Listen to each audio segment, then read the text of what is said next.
Selamat pagi, selamat berjumpa kembali dalam Renungan Harian Gereja Toraja, edisi Rabu 13 Desember 2023. Sebelum kita membaca dan mendengarkan firman Tuhan, mari kita berdoa.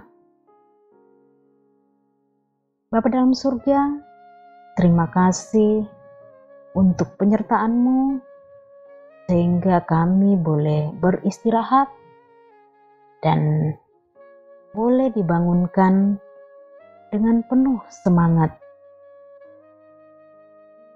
Sebelum kami memulai aktivitas kami akan membaca dan mendengarkan firman-Mu. Terangi hati dan pikiran kami, ya Allah, agar kami boleh mengerti dan memahami kebenaran firman-Mu. Dalam nama Tuhan Yesus, kami berdoa. Bacaan kita pada pagi hari ini terambil dari Lukas 1 ayat 5 hingga ayatnya yang ke-25. Pada zaman Herodes, Raja Yudea, adalah seorang imam yang bernama Zakaria dari rombongan Abia. Istrinya juga berasal dari keturunan Harun, namanya Elisabet. Keduanya adalah benar di hadapan Allah dan hidup menurut segala perintah dan ketetapan Tuhan dengan tidak bercacat. Tetapi mereka tidak mempunyai anak, sebab Elisabet mandul dan keduanya telah lanjut umurnya. Pada suatu kali, waktu tiba giliran rombongannya, Zakaria melakukan tugas keimaman di hadapan Tuhan. Sebab ketika diundi sebagaimana lazimnya untuk menentukan imam yang bertugas, dialah yang ditunjuk untuk masuk ke dalam bait suci dan membakar ukupan di situ. Sementara itu, seluruh umat berkumpul di luar dan sembahyang. Waktu itu adalah waktu pembakaran ukupan. Maka tampaklah kepada Zakaria seorang malaikat Tuhan berdiri di sebelah kanan mezbah pembakaran ukupan. Melihat hal itu, ia terkejut dan menjadi takut. Tetapi malaikat itu berkata kepadanya, "Jangan takut, hai Zakaria, sebab doamu telah dikabulkan dan Elisabet istrimu akan melahirkan seorang anak laki-laki bagimu, dan haruslah engkau menamai dia Yohanes. Engkau akan bersukacita dan bergembira, bahkan banyak orang akan bersukacita atas kelahirannya itu.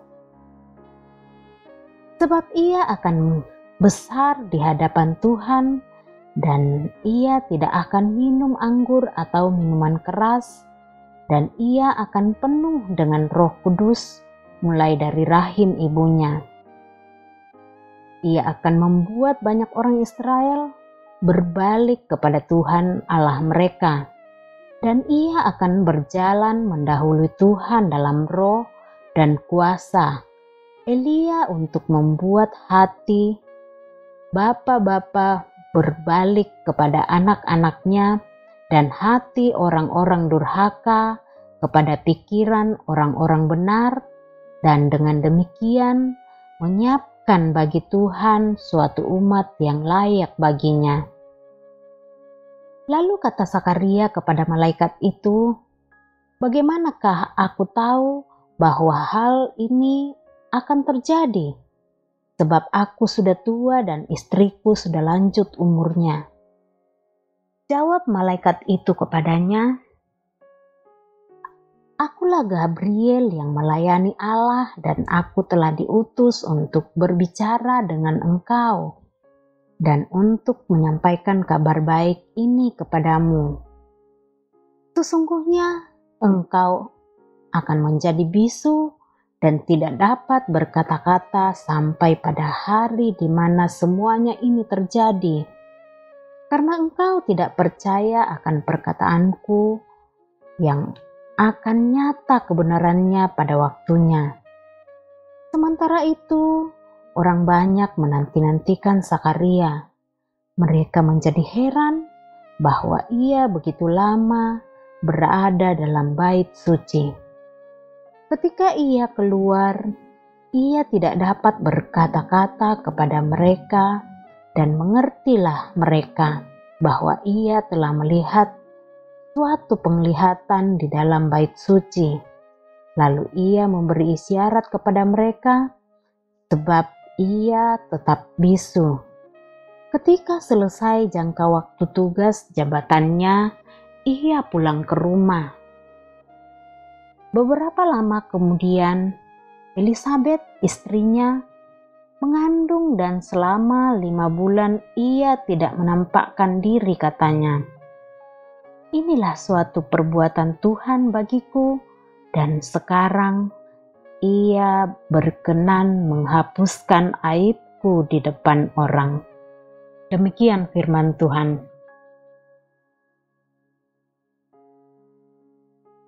Tema kita pagi ini ialah jangan takut, doamu telah dikabulkan.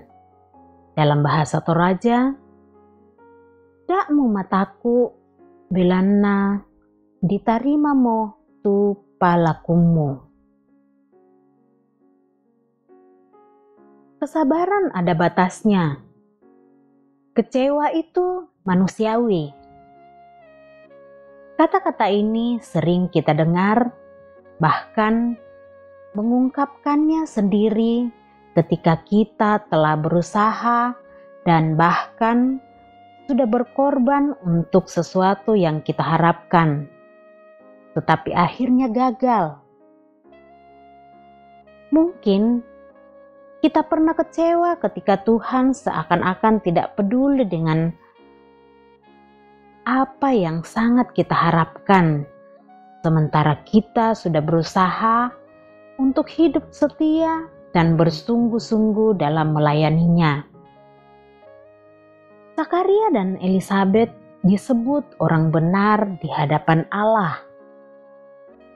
Keduanya adalah benar di hadapan Allah dan hidup menurut segala perintah dan ketetapan Tuhan dengan tidak bercacat. Namun, mereka harus mengalami sebuah kenyataan yang begitu pahit dalam hidupnya. Mereka tidak mempunyai anak karena Elisabet mandul. Sementara usianya sudah lanjut. Mereka pun harus menanggung aib akibat kemandulan tersebut. Di kalangan orang Yahudi, mandul adalah sebuah aib. Akibatnya, orang tidak segan untuk mencibir, menghina, mengolok, dan bahkan dikucilkan dari lingkungan mereka.